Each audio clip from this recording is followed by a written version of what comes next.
I was 16 when my stepfather threw me out of the house. He didn't lower his voice or try to hide it. He stood in the doorway with his arms crossed and said, "You're not my blood, you're not my problem." Those words cut deeper than anything I had ever heard. I can still feel the way the air went heavy in my chest when he said them, like he had ripped away every piece of security I had left. My name is Ethan Ward. At the time, I was just a skinny teenager with a backpack, a few clothes, and no real plan. I had spent years trying to win the approval of the man who had married my mother, a man named Colton Brigg. He was tough, sharp around the edges, and never once called me son. To him, I was the reminder of another man, a man he had chosen to erase from our family story. My mother, Mara, stood behind him that night. She clutched the hem of her sweater, tears in her eyes, but she didn't stop him. Her voice shook as she whispered, "I'm sorry, Ethan. Please, forgive me. I wanted her to fight for me, but I also saw the fear in her face. She had been living under Colton's shadow for years, and I knew she felt trapped. I remember stepping out into the dark, carrying nothing but my bag and the small silver locket she had given me when I was a child. It had been my comfort, the only piece of my father I thought I had left. The door slammed behind me, and I realized I no longer had a home. I was 16 years old, standing in the cold, knowing that I had just been abandoned by the only family I had ever known. From that night forward, I lived on the streets. I scavenged for food, slept under bridges, and begged strangers for change just to make it through the day. Each night I asked myself the same question: why did my real father leave me behind? The bitterness of that question became my companion. But life has a way of twisting itself into stories you never expect. 14 years later, when I was 30 years old and working as a dishwasher in a rundown diner, a man walked through the door who would change everything.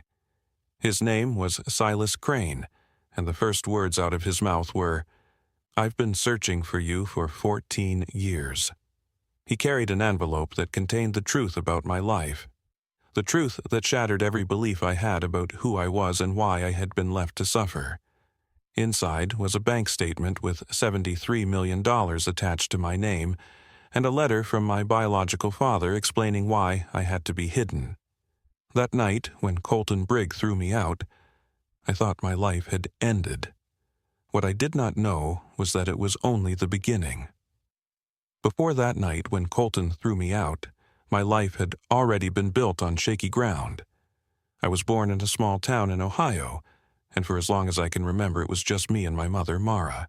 She was a quiet, gentle woman with a voice that always carried a note of sadness, even when she smiled.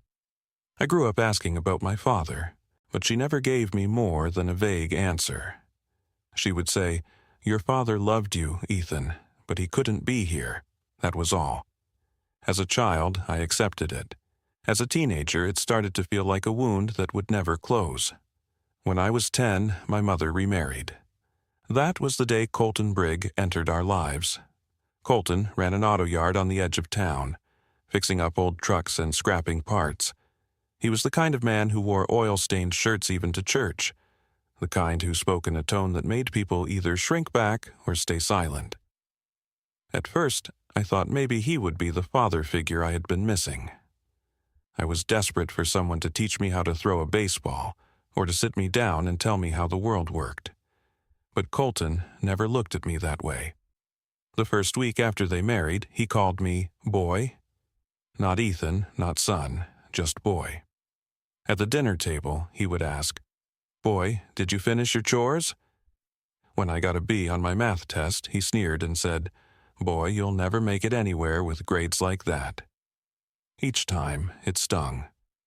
I remember one night I asked, "Can you just call me Ethan?" He set down his fork, stared at me with eyes that looked like steel, and said, "You earn a name in my house. Until then, you're just boy." My mother sat silently, eyes on her plate. That silence became normal. Life with Colton was like walking a tightrope. If I did well in school, he found something to criticize. If I tried to stay out of his way, he accused me of being lazy.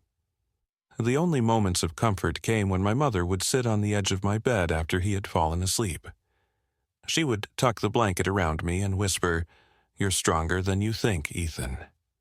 Just hold on." Her words carried me through many nights, but even then, I could see the exhaustion in her face.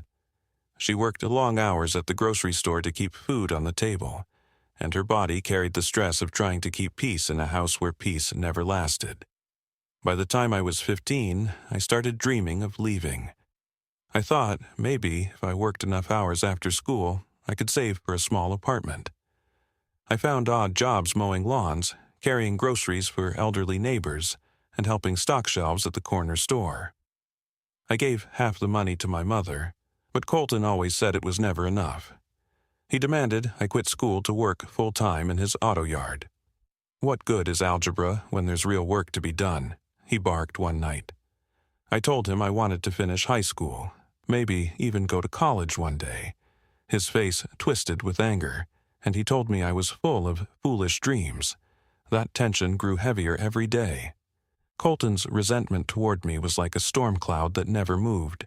He would slam the door when I came home, mutter insults under his breath, and tell anyone who would listen that I was nothing but a mouth to feed. Neighbors pitied me, but no one dared to confront him. I lived with the constant knowledge that my place in that house was temporary, dependent on his temper. There were moments when I tried to fight for a sense of belonging. Once, I brought home an essay I had written for English class. The teacher had written, "Excellent work," in red ink at the top, and I felt proud. I showed it to my mother at the kitchen counter, and for a moment her face lit up with joy. But before she could say anything, Colton snatched the paper from my hand. He read the first line, scoffed, and tossed it into the trash. "Words won't put food on the table," he said flatly. I wanted to shout, to demand that he see me for more than what he imagined, but the words froze in my throat. That was my life before the night he threw me out. I was a boy trying to carve an identity in a place that refused to let me exist. I carried quiet dreams in my chest and clung to my mother's whispers of encouragement, but I knew deep down that Colton was waiting for the moment to cast me aside. Looking back, I can see how those years hardened me.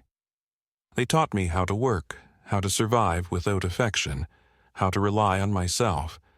But at the time, it felt like a slow erosion of who I was meant to be. I was not treated like a son. I was treated like an intruder in my own home, tolerated only because of the woman who loved me. That introduction to manhood shaped everything that came after. By the time I reached 16, I was standing on the edge of a choice: stay and lose myself completely under Colton's control, or resist and face the consequences. I did not know it then, but the moment of resistance was coming fast. It would tear me from the little safety I had left, but it would also set the stage for everything that followed. The breaking point came in the summer after I turned 16. School had just let out, and while most kids were talking about part-time jobs and planning trips to the lake, my reality was different. Colton had made it clear he expected me to start working full-time at his auto yard. To him, summer wasn't a time for rest. It was the season when business picked up, when men sweated in the sun stripping parts and welding frames. He looked at me one evening across the dinner table and said, "Starting Monday, you're mine, from sunup to sundown." I pushed back in the only way I knew how. "I want to keep working at the corner store too," I told him. "I need to save for school supplies and maybe some college applications." He slammed his fist against the table so hard the dishes rattled. "College? Don't make me laugh. You're not cut out for that. You'll break your back for real work, or you'll end up a bum." My mother lowered her eyes, her fork frozen in midair. I wanted her to defend me, but I also knew her fear of him was stronger than her voice. The argument didn't end there. For days, Colton repeated his command every chance he got. "The yard opens at 6. You'll be there at 5:30. He left notes on the fridge reminding me of my duties. He even came to the corner store once and barked at my boss that I was wasting my time stacking shelves. I knew what it meant to defy him. Still, something inside me rebelled. I couldn't let him crush the small piece of hope I carried. I wanted more than grease-stained hands and angry shouts echoing in my ears. The final confrontation happened on a humid Thursday night.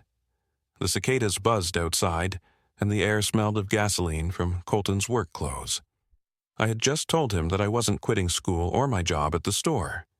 His face turned red, and he pointed toward the door. "You think you get to choose?" "Not in my house. You either work for me, or you don't live here." I felt my stomach twist, but I stood my ground. "Then I don't live here." His lips curled into something between a smirk and a snarl. He leaned closer, so close I could smell the whiskey on his breath, and said, "You're not my blood. You're not my problem." That sentence felt like a death blow. My mother burst into tears, begging him to stop, but he grabbed my backpack from the corner, shoved it into my chest, and pushed me toward the door. She clung to his arm, crying out, "Colton, please, he's just a boy." He shook her off. I turned to her one last time. She whispered, "I'm sorry, Ethan." "Please forgive me." I wanted to run back to her, to hold on and never let go, but the door slammed shut between us. I was outside, standing in the sticky night air with nothing but a half-filled backpack and the locket she had once given me. That was the moment my childhood ended. The first night I slept under the old railroad bridge on the edge of town. The ground was damp, and every sound of passing cars made me jump. Hunger gnawed at me, but worse than that was the loneliness. I kept replaying Colton's words in my head, and each time they hit me harder. I wasn't his blood. I wasn't his problem. If even my mother couldn't protect me, who would? The next weeks blurred into a test of survival. I learned where the grocery store threw out expired bread, where the gas station clerk would slip me a sandwich if I offered to sweep the parking lot, and which churches left their doors unlocked during the day so I could sit in the back pew and rest. I kept my job at the corner store for as long as I could, but without an address it didn't last. People started looking at me differently when I showed up in wrinkled clothes. The owner tried to be kind, but eventually he said, "Ethan, you can't keep coming in like this." Customers, talk. I walked away with my last paycheck in my hand and nowhere else to go. At night, I joined other kids who had been cast out like me. Some were runaways, some had parents lost to addiction, and some simply had nowhere else to turn. We shared scraps of food and stories about the families who had failed us. One boy told me his father had thrown him out after catching him stealing. Another girl said her stepmother locked her out of the house one night and never let her back in. For the first time, I realized I wasn't the only one carrying a wound that deep. But that knowledge didn't make the pain lighter. Every day became about finding enough to eat, finding somewhere to sleep where I wouldn't be robbed or beaten, and fighting off the creeping voice in my head that whispered I was worthless. I carried my mother's locket in my pocket, gripping it tightly when despair threatened to drown me. I told myself that if she couldn't save me, at least I could save myself by surviving one more day. The bitterness toward my real father grew inside me like a fire. Why hadn't he been there? Why had he left me to be raised by a man who despised me? Each unanswered question turned into fuel for my anger, and that anger kept me moving. I was 16, living in alleys and under bridges, but I refused to break. I had no idea then that this suffering was only the beginning, and that the truth about my father and who I really was had been waiting for me all along. By the time I reached 30, I had lived more lives than I ever imagined as a boy in Ohio. The years between 16 and 30 hardened me, but they also taught me how to survive when the world seemed determined to forget I existed. I drifted from town to town, sometimes hitchhiking, sometimes walking, always looking for steady work. I worked on farms during harvest season, cleaned motel rooms when they needed someone cheap, and spent months collecting bottles to cash in for coins. There were winters when I thought I wouldn't make it through, when the cold seeped into my bones so deeply I wondered if my body would ever feel warm again. I never found stability. The closest thing was the diner job I landed in Kentucky. It was a squat brick building off a county road, the kind of place where truckers came in at dawn for coffee and eggs, and families filled the booths on Sundays after church. I was the dishwasher, tucked away in the back with a stack of plates taller than me and the constant smell of soap and grease clinging to my skin. The pay was barely enough to rent a small room above a hardware store, but to me, it was more than I'd had in years. There was a strange comfort in routine. I clocked in at 6 in the morning, worked until the dinner rush slowed, and dragged myself home. My hands were cracked from hot water, my back ached from standing all day, but I told myself at least I wasn't on the streets anymore. I had a bed, 4 walls, and enough food to quiet the hunger that had haunted me as a teenager. Still, deep down, I felt invisible. People passed by me without a glance, and the only conversations I had were short exchanges with the waitresses when they dropped off dirty dishes. One evening in late autumn, when the air outside carried the sharp bite of winter, everything changed. I was scraping plates in the back sink when the bell above the front door jingled. The sound barely registered at first, but a few minutes later I heard my name. "Excuse me, is there an Ethan Ward who works here?" The voice was steady, firm, and carried authority. I froze. No one asked for me. No one even knew my name outside of the manager who signed my paycheck. I stepped out from the kitchen, drying my hands on my apron. A man in his 50s stood near the counter. He was tall, with graying hair combed neatly back, and eyes that scanned the room like he had been trained to notice everything. He wore a dark coat and held a leather folder under his arm. "That's me," I said cautiously. "I'm Ethan." He gave a small nod. "My name is Silas Crane. I've been searching for you for 14 years. The diner went quiet. The waitresses exchanged puzzled glances, and a customer lowered his coffee cup, staring at us. I felt my chest tighten. No one searched for people like me. "Why?" I asked, my voice barely steady. Silas reached into his coat and pulled out an envelope, thick and sealed with care. He placed it on the counter and slid it toward me. "Your father left instructions. He wanted you found, no matter how long it took. The room seemed to tilt." My legs felt weak, and I gripped the edge of the counter to steady myself. "My father," I repeated. "I don't even know who he was." Silas's gaze softened. "That is about to change." I stared at the envelope. For years, I had cursed the man who had abandoned me. I imagined him as a coward who left my mother and me to fend for ourselves, a ghost who cared so little that he had never once appeared in my life. And now, a stranger was standing in front of me, claiming my father had left something behind. Fear and anger wrestled inside me. Part of me wanted to tear open the envelope immediately. Another part wanted to throw it in the trash and walk away. I had survived without my father for 30 years. Why should I care now? But curiosity was stronger. My hands shook as I picked it up. The weight of the paper felt heavier than anything I had ever held. "Why now?" I asked. "Why after all these years?" Silas replied. "Because he knew the timing mattered. Because he knew the truth would only make sense once you had endured enough to understand it." I didn't know what he meant. His words hung in the air like smoke, confusing but impossible to ignore. I looked down at the envelope again, my name written across the front in handwriting that wasn't my mother's, wasn't mine, but was somehow meant for me. I tucked it under my arm, unable to open it in front of strangers. My mind raced with questions I had buried for years. Who was my father, really? Why had he stayed away? And what could possibly be inside this envelope that was so important it had taken a man 14 years to track me down? That night, I sat in my small rented room, the envelope on the table in front of me. I stared at it for hours, afraid to break the seal because I knew whatever it contained would change everything. The life I had built, the identity I had carried, even the anger I had used as fuel. It would all be altered once I read the truth.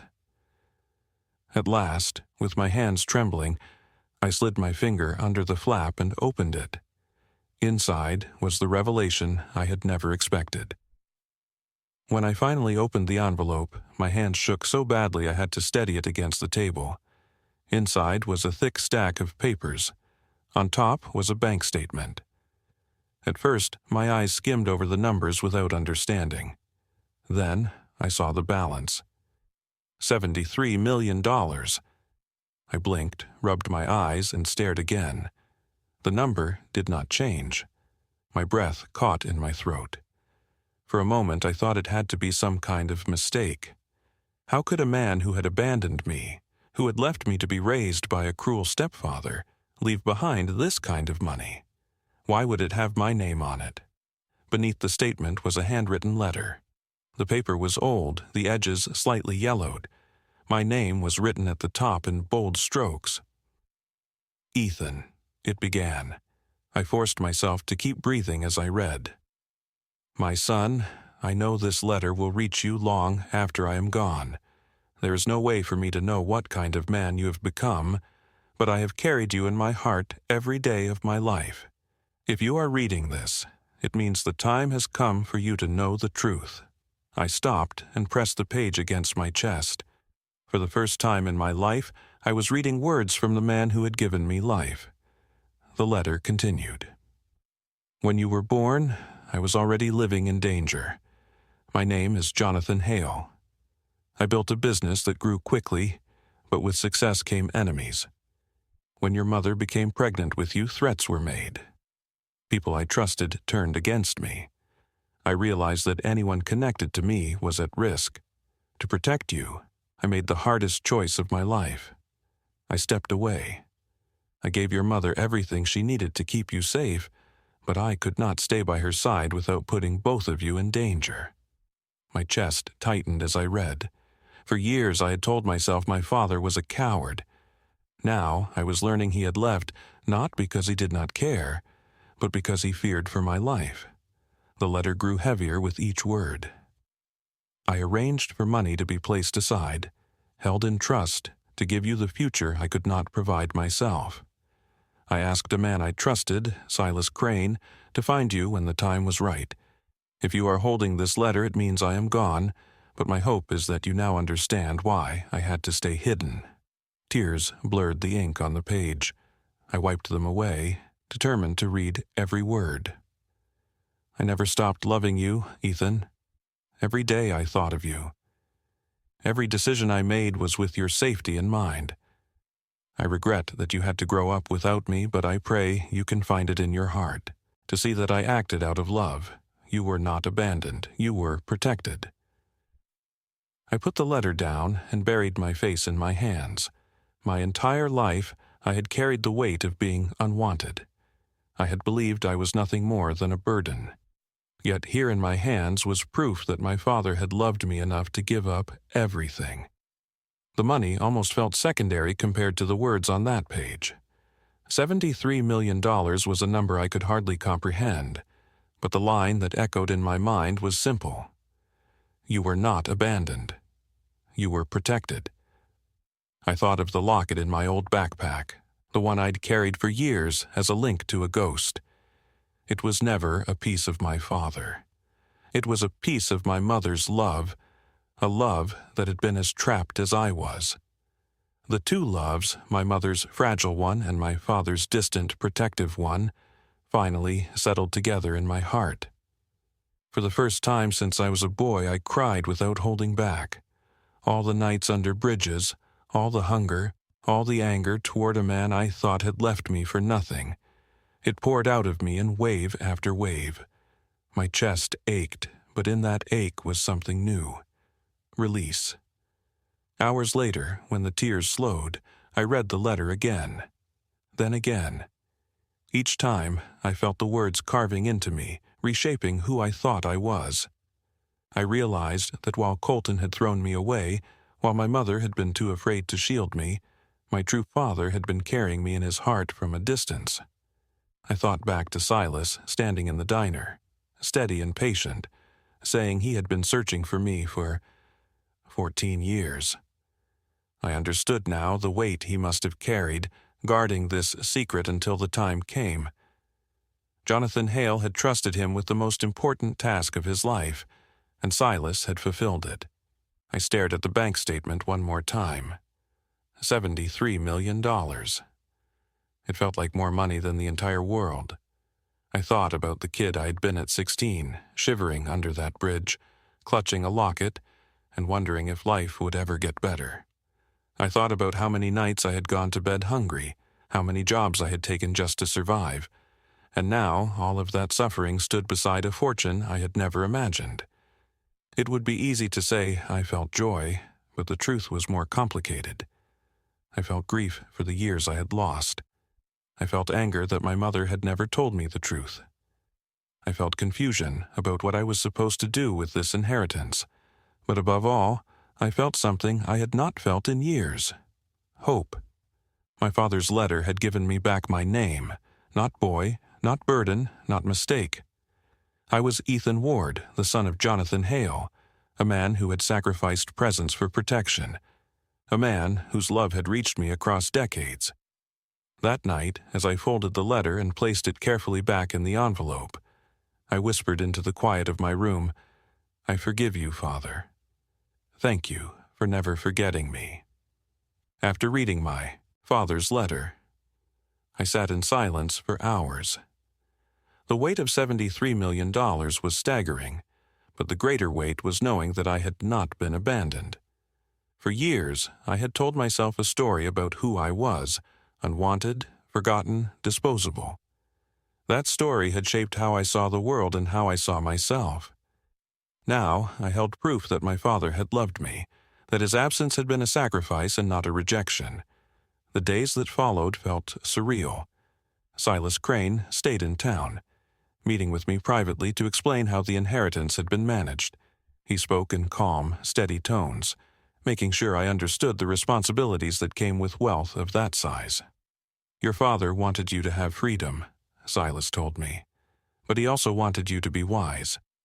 He knew the years of hardship would give you perspective that money alone could never teach." I nodded, though part of me still struggled to believe it was real. I remembered nights when I dug food out of dumpsters, mornings when I begged strangers for change, years when I believed I was worth nothing. And now a man was telling me I had more than enough to never struggle again. But as I sat with it, I realized something important. The money was a gift, but it was not the lesson. The lesson was survival, resilience, and the truth that love can take forms we do not always recognize. My father's love had been distant but determined. My mother's love had been broken but real. Even my own love for myself, though buried under years of shame, had carried me forward. The first thing I did was visit my mother. I had avoided her for years. Carrying anger that she had not defended me that night, Colton threw me out. When I walked into her small apartment, she gasped as if she had seen a ghost. Her hair was gray now, her hands trembling as she reached for me. "Ethan," she whispered, "I thought I had lost you forever." I held back tears and said, "You never lost me, Mom." I just needed to understand why she broke down, apologizing over and over. After Colton left, I was so ashamed. I looked for you, but after a year, then 2, I thought you were better off without the mother who failed you. I thought I didn't deserve to find you. I told her I forgave her. I told her about the letter, about my father's truth. Her eyes filled with both sorrow and relief. For the first time since I was a child, I felt like her son again. Forgiveness gave me peace, but I knew I could not stop there. I thought about the kids I had met on the streets, the ones who shared their scraps of food with me, the ones who disappeared without warning, swallowed by a system that forgot them. I thought about my younger self, shivering in the cold, wondering if life would ever get better. I could not change my past, but I could change someone else's future.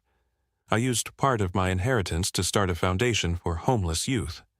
We built shelters with warm beds and hot meals.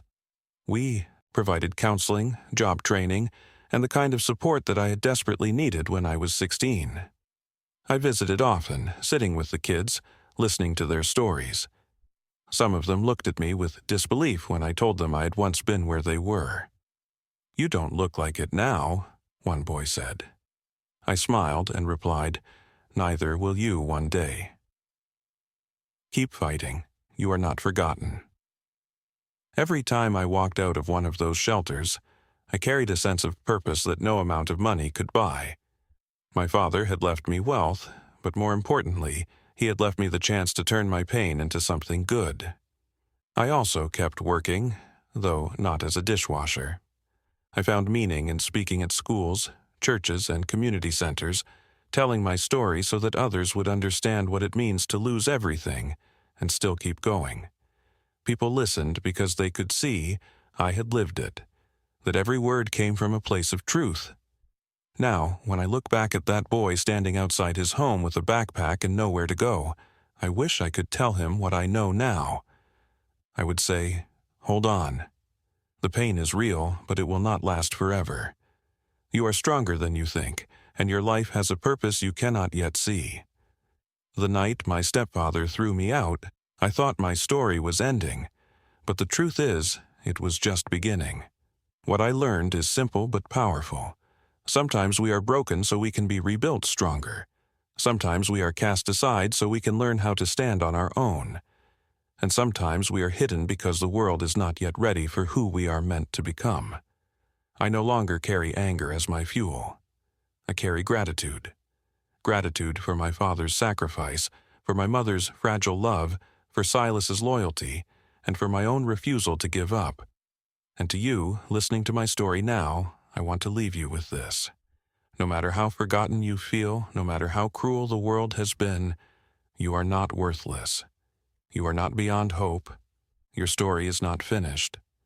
Thank you for staying with me through mine.